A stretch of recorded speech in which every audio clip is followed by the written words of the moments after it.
Here we go again. Impact Day is coming our way. I've added Saturday as an impact day. I don't think it's going to be a complete washout, but there will be rain that will impact your outdoor activities. What I would suggest, if you're outside some of these parades that may go on rain or shine, have an umbrella handy. It's going to be a chilly, kind of windy rain, unfortunately, but the heaviest still looks to be here Saturday night through the day on Sunday, to where we may even hear a few rounds of thunder out of this. Let me show you satellite and radar. We've got clouds across the area right now. Back toward the west is the rain.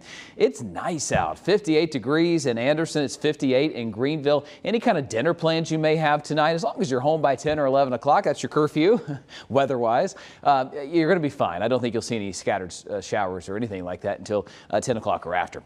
It's 57 right now in Lawrence. Good evening in Greenwood. It's currently 58. It's 59 in both Asheville and Hendersonville. Tomorrow morning when you wake up, we will have rain and it will be chilly. We'll be in the low to mid 40s. One of those days where it's going to be raining off and on. It's going to be intermittent and it will be spotty. It's not going to be for all of us.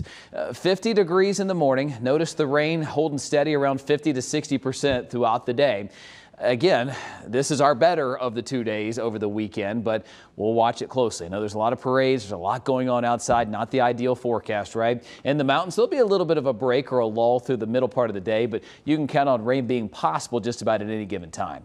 So 58 will be the high in Greenville tomorrow, a little bit lower than we previously thought. It's going to be a little bit cooler because that rain sets in earlier. 60 for a high in Anderson, 60 in Spartanburg, and 59 degrees in Asheville. So latest computer model shows as you're moving forward here, we've got rain moving in around 7 a.m. and this is why we don't really stand a chance at warming up that much. This rain's quite heavy at times through 11 a.m. and noon, and that rain continues to be heavy through 2 o'clock. This would be Greenville, Anderson, Clemson seeing some rain, and then moving deeper into the evening. Here's 4:30, 5 o'clock. You've got heavy rain from Pickens to Clemson, Anderson, and Abbeville, and then looking deeper, here's 6:30. You got heavy rain moving through Greenville and Anderson. That could very well be plus or minus 30 minutes or so, or it could be a little south or a little north. Either way, there's going to be rain around. Again, not every second, but it does get more widespread and it does get heavier by 10 o'clock. That's when we'll have heavy rain settle in while we're sleeping Saturday night into Sunday, and it continues. May get a little bit of a break around church time, 11 a.m. on Sunday, but it's very short-lived.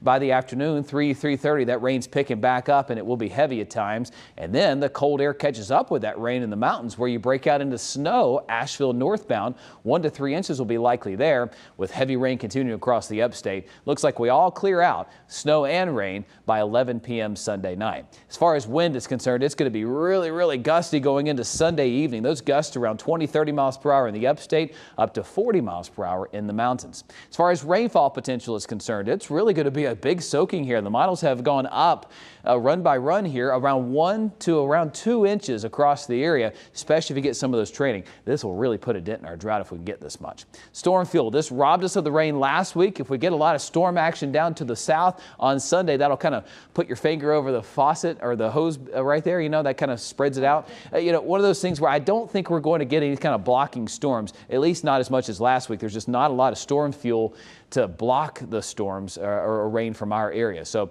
we'll watch it closely. The 4-day looks like this. Added that impact day for Saturday, added Sunday there. It's going to be rainy and windy on Sunday especially. Turning cold and clear. High of 49 on Monday, 50 on Tuesday. Clearing out for the rest of the week with highs pretty close to where they should be. Coming up next.